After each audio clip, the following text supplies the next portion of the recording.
She's worth more dead than alive. That's what I heard my husband say, with his own mouth, in our house. And he was talking about me.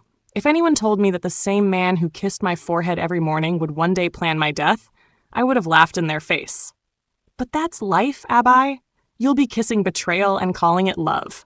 My name is Zara Dike, 32, tech queen, self-made billionaire from Enugu State. People call me the girl who turned lines of code into gold.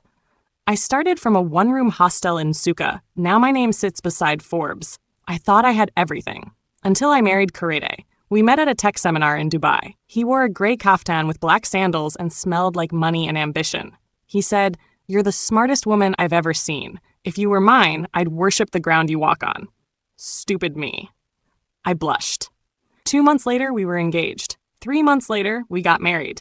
Biggest wedding of the year.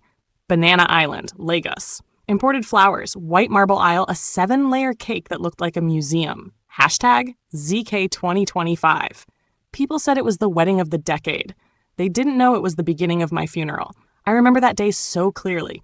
I wore a dress worth $7.5 million, hand-stitched, ivory silk, my waist snatched like revenge. I walked down the aisle with butterflies in my stomach, thinking, this is it. This is forever. He stood there, Korede, in his white agbada, smiling like a blessing. Do you, Zara Dike, take Korede Femi Bello to be your husband? I do. Too fast, too blind, too happy. But something weird happened at the reception. A woman in a green dress, light-skinned, pretty, sitting alone at table 6. No smile, no makeup, just watching me. I tapped Korede. Who's that babe in green? He glanced quickly and said, just one of the vendors, Jor. Forget her. Vendor key? That vendor was wearing Gucci heels and holding a Dior bag. But I ignored it. Love does that. It makes you dumb in 4K. That night in our honeymoon suite, he pulled me close and whispered, "You've made me the happiest man alive." I smiled and kissed him. If only I knew. He was already making plans to become the happiest widower alive. After the wedding, we moved into our new smart mansion in Ikoyi. 6 bedrooms, infinity pool, marble floors. It looked like peace, but smelled like secrets. At first, I thought it was just marriage stress. But Korede started moving strange. He traveled almost every week, always last minute, always urgent, and always forgot his passport at home. I'd say, "Babe, aren't you flying?" He'd say, "No, Jor, it's just a short trip. Private road network." Lie. Then came the night I saw the first red flag I couldn't unsee. It was 11:43 p.m. He was on the balcony talking on the phone. He thought I was asleep. I was actually in the hallway sipping ginger tea and scrolling through TikTok. Then I heard him say, "She's soft. She won't suspect anything. Let's just follow the plan." I paused my video. My ears stood at attention. I moved closer, carefully. He laughed quietly and added, "Once we secure those signatures, we move. Way, she won't even know what hit her." Ah, that tea went cold in my hand. The next day, I tried to act normal. "Babe, how was your call last night?" He smiled and kissed my forehead. "Work call. You know the startup hustle now." Startup key? My husband wasn't running any startup. I was the one funding him. His branding company was built with my money. But I didn't argue. Instead, I started watching him closely. One day while cleaning out the closet, I found something. 2 flight tickets. One to Abuja, one to Port Harcourt, both in Korede's name, and one other name, Sade Olukoya. I froze. Sade? I knew only one Sade in my life. My sister. My blood. But Sade and I hadn't spoken in over 5 years. Not since she cursed me out after Daddy's funeral and accused me of stealing his land documents. She blocked me on everything and disappeared. So I told myself, it's not her. It's just someone with the same name. But deep down, my stomach turned. Later that week, Korede came home smelling different. Not sweat, not cologne. Something soft like rose water. I asked calmly, "You wore perfume?" He smiled. "Haha, no-o." One of the clients hugged me. She must have bathed in the thing. Lie. That night, when he entered the shower, I picked up his phone. It was locked. Of course. But God loves me. The same day I saw him unlock it with 11101. Some men are smart, but not smart enough. I typed 111111. Boom. Unlocked. I didn't even open WhatsApp first. I went straight to photos. Inside a hidden folder named Files were pictures. Sade with Korede, in Dubai, in Port Harcourt, in a hotel bed. One had a caption, Mrs. Bello 2.0. My hand shook. I sat on the bed, numb. Later, Kerr came out with a towel wrapped around his waist. "Baby, you good?" I looked up, smiled, and said, "Perfect." He grinned. "You're glowing," I giggled. "Love will do that." Inside me, I was already making a list. 1. Get proof. 2. Get help. 3. Burn everything down. Some people think rich people don't get cheated on. Lie. Let me tell you, money only makes betrayal feel bigger, like being stabbed with a golden knife. After I saw those photos in Korede's phone, I didn't sleep for 2 nights. I'd lie in bed, staring at the ceiling fan spinning, thinking, so this is how my story ends? Me, billionaire Zara, losing both man and blood to cheap hotel love? But pain has a way of teaching you survival. Friday evening. Korede was supposed to fly to Abuja for meetings. He left the house early, acting sweet. "Don't stress yourself, babe. I'll call you when I land." I smiled, nodded, and locked the gate behind him. As soon as his Uber left our street, I changed my clothes, wore a black wig, and called my driver. "Where to, madam?" "Lekki Phase 1, but drive slow. Make sure nobody dey follow us." My driver looked me through the mirror but didn't say anything. He's seen enough madness in Lagos to know, if madam says move, you move. Korede's phone, my phone, even his emails, I had everything mirrored on my iPad. A small IT trick he never suspected. That's how I knew his real plans. That's how I found the address.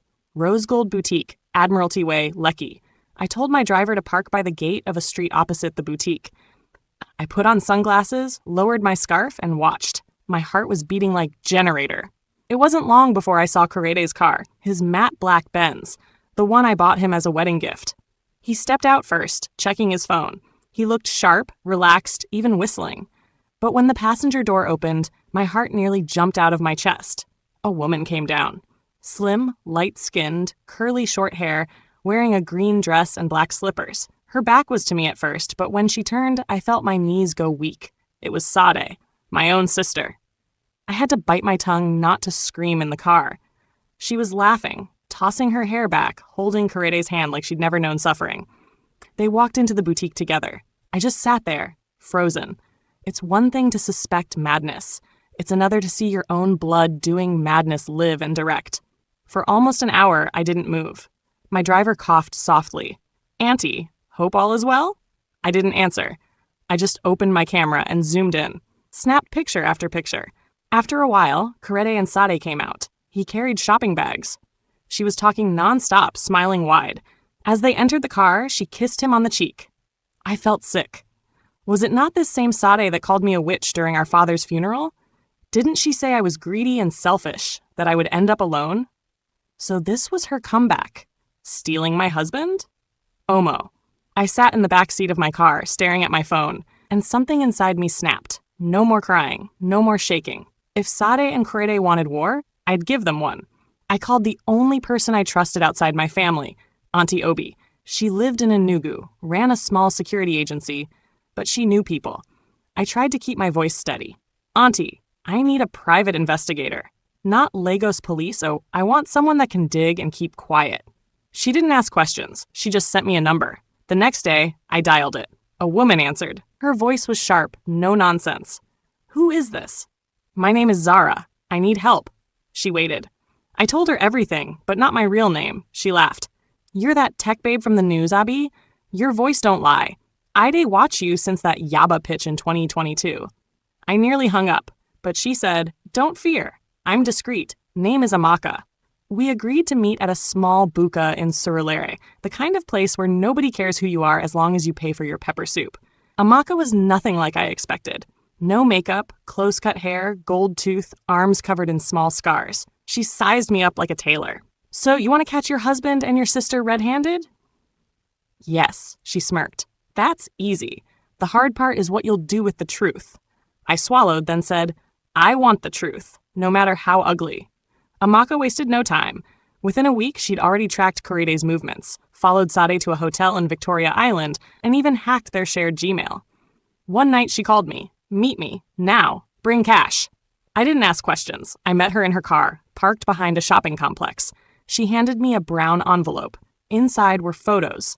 Dozens of them. Sade and Korede, kissing, signing documents, shopping for rings, even holding hands at a passport office. Amaka shook her head. "These two are not hiding. They're planning a new life. See here." She pointed at one photo. They opened joint accounts. Dubai. Kenya, even Canada. She's been signing as Sade Bello for months. My stomach turned. She's using my husband's name? She's also using your father's birth certificate to claim inheritance funds. The documents are all forged. If this goes public, scandal. My phone buzzed. It was Korede. I answered calmly. Hey baby, I miss you, he lied. How's Abuja? Long meetings, boring stuff. I just want to be home with you, my queen.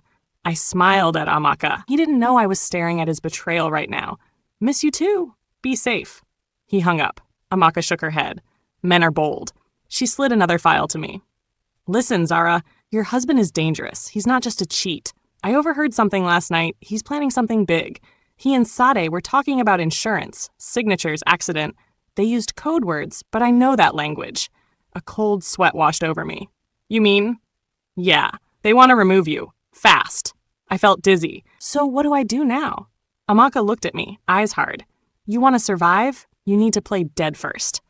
That night, I sat in my kitchen with a glass of dry gin, staring at the files. Every picture cut me. Every phone call felt like a wound.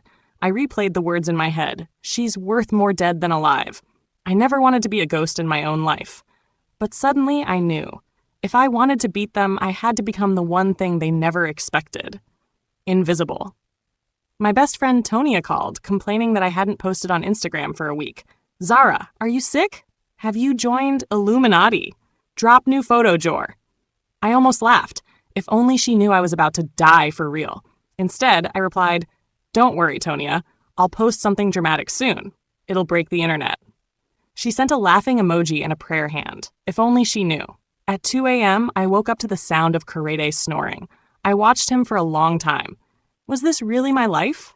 From the biggest wedding in Lagos to sleeping beside a man plotting my murder. He looked so peaceful, drool on his lips. I almost pitied him. But then I remembered Sade's kiss, and all the pity evaporated.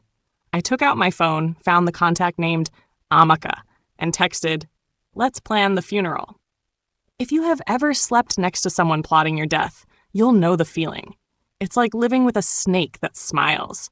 For weeks after Amaka's discovery, I tried to act normal. I cooked Korede's favorite yam porridge, wore his best color white, as if I was dressing for my own burial, and kissed him goodbye at the door. Inside, my heart was finished, but survival comes first. So every smile was a knife behind my back. Every hug was a silent war. One Tuesday evening after work, Korede walked in with a forced, tired look. Long day? I asked, pouring him juice. He nodded, scrolling through his phone. I just want to relax, babe. But his hands were shaking. I watched him. His left eyelid twitched, a sign he was lying. I smiled and asked, How was Abuja? Stressful, but you know I'd rather be here with you. I almost laughed. That's sweet. He stared at me, trying to read my mind. I could see the suspicion in his eyes, but he didn't know I already knew everything. Later that night, I crept to the guest room. With Amaka's tech, I was listening in through the house's baby cam. That's when I heard Korede talking to someone on the phone in a hushed, urgent tone. Korede? She signed it. I'll send the file tonight. Voice muted. Good. The lawyer says we just need one more. After that, no loose ends. She never suspects. She trusts me. Who else will she trust if not her husband? Don't slip up. He laughed, a strange, nervous sound. You think I want to end up like her father? When she's gone, we cash out, move on. I had to press my hand over my mouth to stop myself from screaming. When she's gone. So it was true. I was worth more to him dead than alive. My own husband, the man I loved, the man I prayed for. That night, I lay awake, replaying his words over and over. My skin itched. My stomach felt like fire. But I wasn't going to let them win. I texted Amaka, He's moving fast. I'm ready. She replied one word, Friday. Friday, the day I would die. I made a big breakfast the morning before. Scrambled eggs, yam fries, sausage, and hot chocolate. Korede came downstairs, yawning. He stopped and looked at the food, confused. You're in a good mood today. I smiled, setting the table. I just want us to enjoy ourselves, babe. Life is short. He laughed awkwardly. It is, oh, you're right. I watched him eat, memorizing every wrinkle on his lying face. He didn't know this was his last meal with me as his wife. After Korede left for his fake office, my bestie Tonia called again. Zara, I had a bad dream. I saw you inside water and Sade was there, crying. I laughed, hiding the fear in my voice. Tonia, you and your dreams. I beg, I no get time for wahala. Zara, promise me you'll be careful. I paused. For the first time, I heard worry in her voice. I promise. Amaka met me in a safe house that night. She looked more serious than ever. Black jeans, black boots, face cap. She handed me a burner phone, fake passport, and an envelope of cash. You can't tell anyone, not even Tonia. I nodded, my throat tight. She explained the plan. My car would be found on Third Mainland Bridge, smashed up with blood and hair inside. There would be a staged phone call to the police by a bystander. An FRSC team, her people would control the scene, ensuring no real medics or police interfered. My body, a burned dummy with my hair and DNA, would be recovered and quickly cremated under orders from a fake relative. I would disappear into thin air. I felt my knees wobble. Will it work? I whispered. Amaka grinned, showing her gold tooth. They're so eager to see you dead, they won't even check. I nodded. This was it. I called my mom, just to hear her voice. She said, "My daughter, I love you. Don't let the city change you." I nearly burst into tears. That evening, I dressed in a plain t-shirt, jeans, and trainers. No jewelry, no wig. I looked like any Lagos girl heading to the mainland. At the door, I paused and looked around. Everything I'd built, every memory, every laugh. I whispered, "Goodbye." Then I stepped into the night. The rain started around midnight. Amaka's team waited by a dark spot near the water. My car was already parked halfway off the road, hazard lights on. I was shaking so hard Amaka had to hold my hand. "You sure you want to do this?" she asked. "If I don't, I die for real," I replied. She nodded and hugged me. We wiped my blood from the hospital on the seat, planted hair in the window, and smashed the side glass with a brick. I stepped out, feeling the wind and spray from the lagoon. From the other side, a bystander's voice yelled, "Hey, are you people okay?" Amaka's guy replied, "Go call police. Somebody day inside. It looks bad." Then we ran, me and Amaka, into a waiting boat. As we sped away, I looked back and watched my old life vanish in the Lagos rain. By morning, my face was everywhere. Tragedy on Third Mainland. Billionaire tech CEO Zara Dike presumed dead. My mum fainted. Tonia called my number 50 times. Korede gave an interview, fake tears rolling down his face. "She was my everything," he sobbed on TV. "Life can be so cruel." Even Sade posted a black and white photo of us together, with the caption, "Rest well, my sister. You'll always be my inspiration." I threw my burner phone across the hotel room. In just 12 hours, I became a hashtag, but I was watching, alive, angry, and more dangerous than ever. I crossed the border to Benin by boat. Amaka had people everywhere. By afternoon, I was on a flight to Kigali, Rwanda, with my fake passport, a baseball cap, and nothing but my pain. Kigali was cold and quiet. No horns. No street preachers shouting at 6 a.m. No Okada madness. The first night, I slept for 14 hours straight. When I woke up, I felt empty. Not free, just numb. Amaka had fitted the Ikoyi house in Korede's office with hidden cameras weeks earlier. Every day, I watched the feeds from my cheap laptop in my small Rwandan apartment. The first thing I saw? Sade moved into my house. My house. She walked around in my nightgown, wore my slippers, even used my favorite mug. She and Korede threw a party in my living room, celebrating freedom. They danced, drank champagne, and played Essence on repeat. Watching them, I almost laughed. Almost. They changed my portrait in the dining room to a black and white one with candles. Sade cried for the cameras, but laughed when she thought nobody was looking. One afternoon, Korede brought home a man in a suit. The man handed him a folder. Korede opened it, flipped through the pages, and smiled wide. On the document, I zoomed in. Transfer of ZDK Holdings assets, Solo Bello. My blood boiled. Amaka sent me daily reports. "Madam, they don't even hide. Every week, another withdrawal." Sade has booked a trip to Dubai. Korede's lawyer is finalizing the merger with ZK Tech Partners. I watched it all. One evening, Sade called my mom and pretended to cry. "Mummy, I can't believe Zara is gone. I'm so lost. I wish I told her sorry before she died." Mum wailed, "Don't worry, my daughter. You both will meet again in heaven." Sade hung up, then popped a bottle of champagne with Korede. I wanted to smash my screen. I had no one to talk to except Amaka. Sometimes we'd call, and she'd make me laugh with her street stories. "Don't worry, madam. Lagos karma is slow but steady. Dem go chop breakfast soon." Other times, I'd cry until my pillow was wet. "Let it out," Amaka would say. "You're not dead. You're waiting for resurrection." I made a routine. Every morning, I'd jog by Lake Kivu, eat plantain chips, and watch the city breathe. But at night, I'd turn on my laptop and watch my enemies live my life. After a month, I started noticing cracks. Korede and Sade began to argue about money, about the house, about business. One night, Sade screamed at Korede, "You said after Zara, everything would be easy, but you're spending money like a madman. We can't keep this up." Korede slapped her. She fought back, throwing a wine glass at his head. He stormed out, cursing. I laughed out loud in my tiny Kigali apartment. So even with all my wealth, they still brought Village Wahala into paradise. One morning, Amaka called, excitement in her voice. "Madam Opportunity Dawn Show. ZK Tech Partners is looking for investors. The biggest pitch is next month at Abuja Tech Expo. If we play this right, you'll walk back into your company before they even know what hit them." I sat up. "You mean I'll face them live?" She laughed. "Not as Zara, as Chikere Obasi, the billionaire investor from Kigali." I grinned for the first time in months. "I'm ready. Let me tell you, it's easy to pretend you're dead. The hard part is pretending you never lived. It had been 6 weeks since my death. My face was still on blogs. My name was now a hashtag. Meanwhile, in Kigali, I was learning how to become invisible.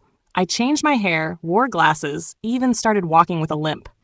In every mirror, I rehearsed new names, new accents. Sometimes I would look at myself and whisper, "You're not Zara. You're Chikere Obasi now. Say it again." Amaka, my private investigator and now my only friend, worked overtime. She was the mastermind. She set up a new business identity for me. Fake LinkedIn, fake articles on tech blogs, even a glossy website. Chikere Obasi, Rwandan-Nigerian angel investor, fintech visionary. The kind of woman Korede and Sade would kill to impress. Amaka arranged everything. One day, she sent me a voice note. "Madam, they are desperate for new investors. The Abuja Tech Expo is next week. Sade and Korede have registered ZK Tech Partners as their crown jewel. You're on the exclusive list as Miss Obasi. Are you ready?" I played the message over and over. My hands shook, not from fear, but excitement. I was going home. Before the trip, Amaka insisted I get a full transformation. She brought a makeup artist who turned my face sharp and angular. I wore a tailored suit, not my usual girly dresses.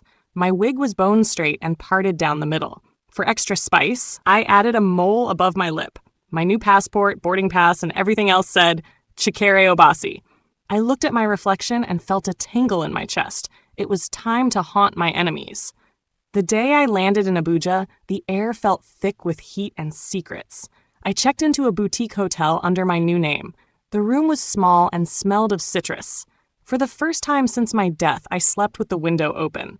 That night, Amaka came by, dressed as a journalist. She gave me a folder full of details. ZK Tech's business plan, pitch deck, photos of Sade and Korede smiling at press events, list of their investors. "They're going all out, madam," she said. "Tomorrow, you're front row. I'll be in the press box with a camera. If anything happens, walk straight to me." I nodded, hugging her. I didn't realize how much I missed the feeling of having someone in my corner.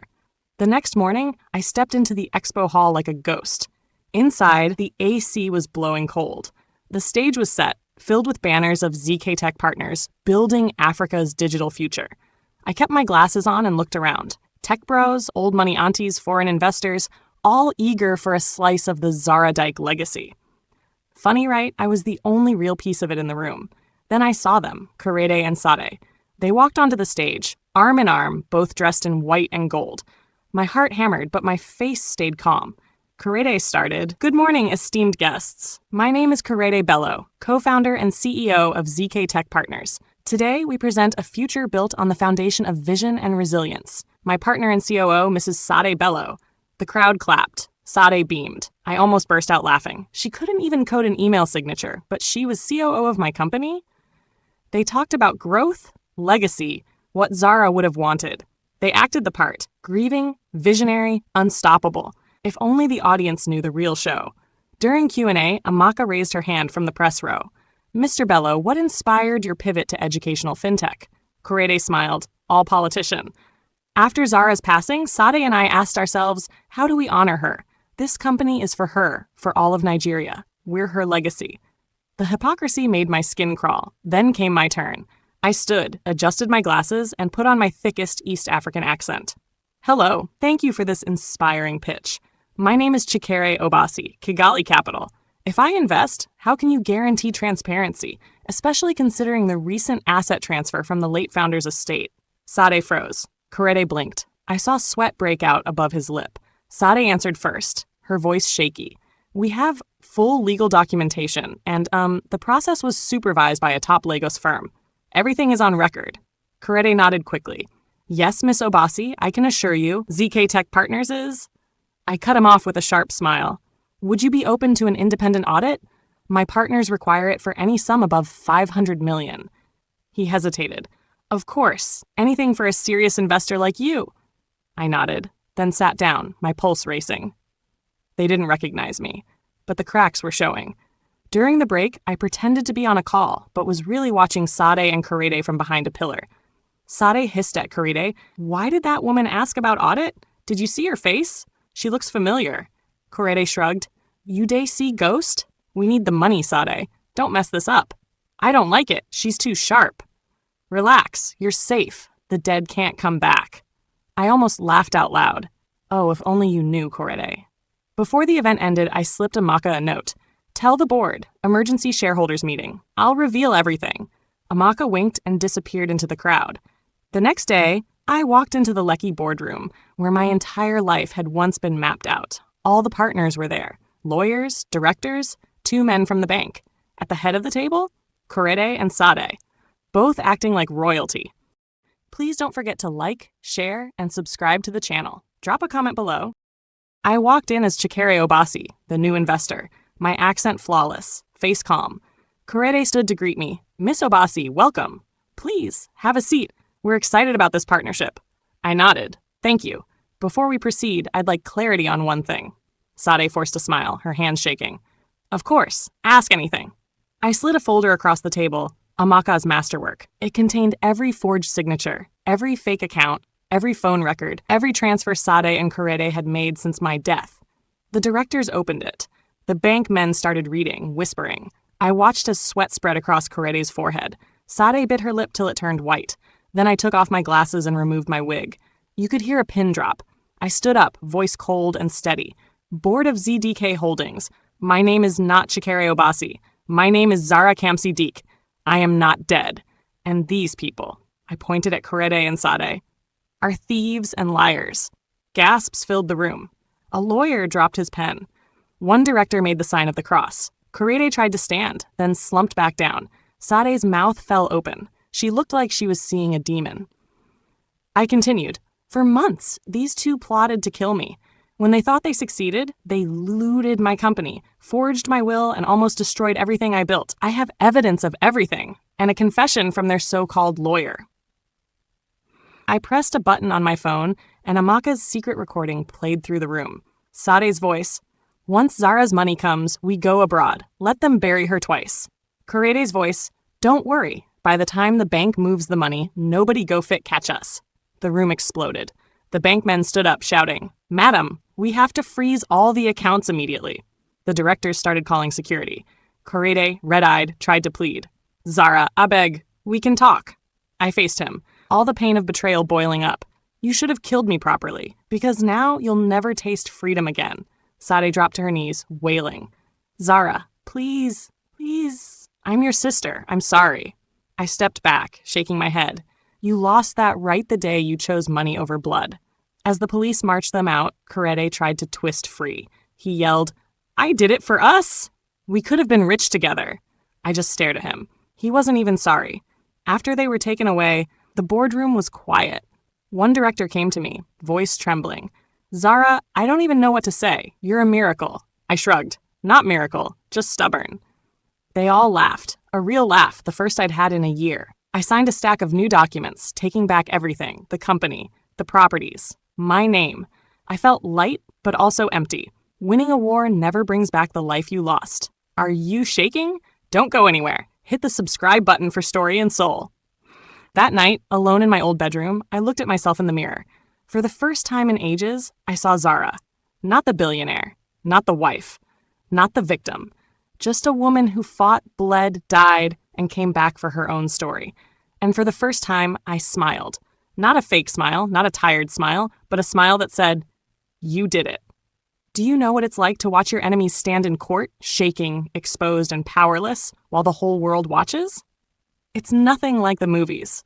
There's no music, no slow motion, just bright lights, dry throats, and a deep, cold silence that makes you realize you're not dreaming.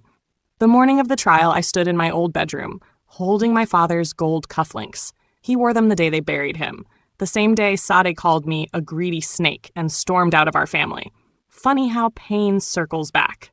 Outside, news vans lined the Lekki street, waiting for a glimpse of the billionaire widow who returned from the dead. Me. The courtroom was packed. Lagos never misses drama, especially when it's rich people's wahala. I walked in quietly, my lawyers around me. No jewelry, just a simple black dress. People craned their necks, phones sneaking photos, whispers everywhere. She looks even finer in real life. Omo, I thought she was dead. See her face, no smile at all. I didn't care. I was looking for two people only, Sade and Korede. When they brought Korede in, his swagger was gone. His face was swollen. He'd obviously not slept in days. He looked around the courtroom and froze when our eyes met. He tried to smirk, but it twisted into something bitter, almost afraid. Sade came in next. She looked smaller than I remembered. Hair messy, lips dry, hands cuffed. She wouldn't meet my gaze. For a second, I saw my baby sister, the girl who used to plait my hair in the dark, giggling about boys. But I hardened my heart. That girl died long ago. The prosecution wasted no time. Detective Amaka, fierce as ever, took the stand. She laid out the whole conspiracy with receipts, voice notes, photos, and bank records. She played the recording of Korede boasting, "Korede, once her car is found on that bridge, nobody will ask too many questions. Just get those signatures." The courtroom gasped. Then came the video of Sade at the passport office, signing as Sade Bello. A few people even hissed out loud.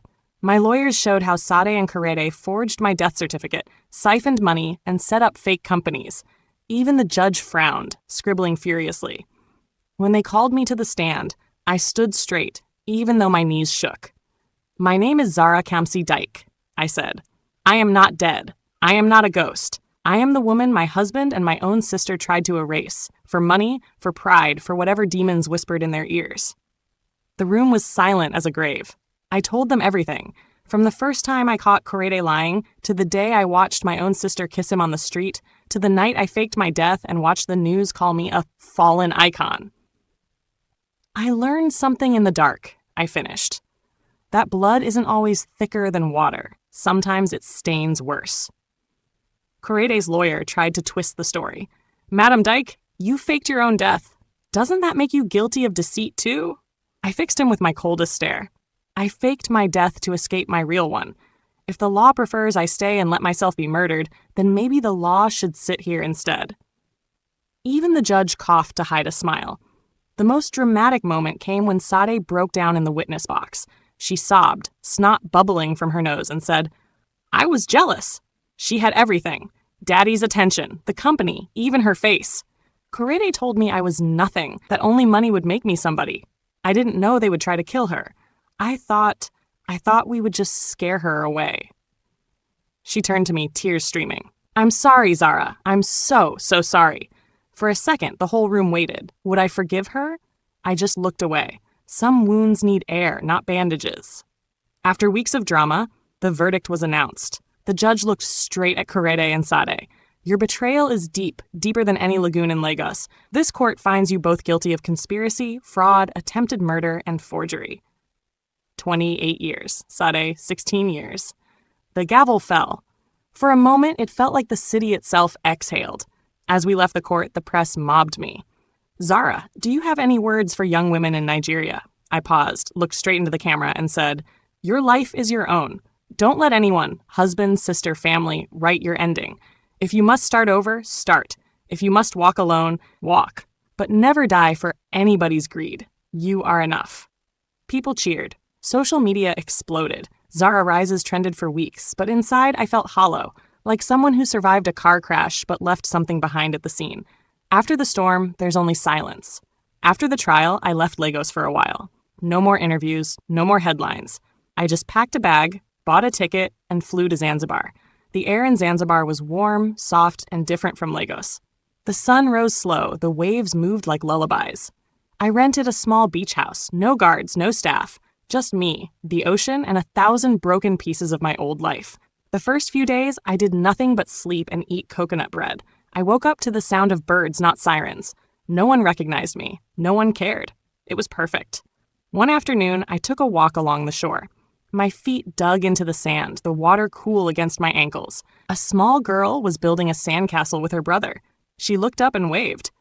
"Hello, Auntie. Want to help?" I knelt beside them and we built towers, walls, bridges, castles that would fall before morning but felt perfect for now. Their mother called them back for lunch. The girl hugged me and said, "Don't be sad. You look like a princess, but with sad eyes." I laughed for the first time in months. Maybe she was right. That night, I sat at the porch with my journal and wrote a letter. Not to Korede or Sade, but to myself. You survived. You didn't just outlive death. You outlived hate. You built and rebuilt. You loved, you bled, you rose. Let the past go, not because they deserve it, but because you do. Tomorrow, wake up new. Love, Zara. I closed the book and exhaled. On the 10th day in Zanzibar, my mum called. "My daughter, I saw your face on TV again. Will you come home?" There was fear in her voice and hope. I closed my eyes, thinking of all the things I still needed to do. "I will, Mama, but not as before. I'm not the old Zara. I'm better," she sighed. "I pray for you every night." "I know, Mama. Thank you." Before leaving Zanzibar, people ask, would I do it again? I don't know, but I know this. You never really know yourself until you've lost everything. You never know your family until they've seen your back. You never know love until it leaves you bleeding, but still breathing. And you never know your strength until you face your own grave and laugh.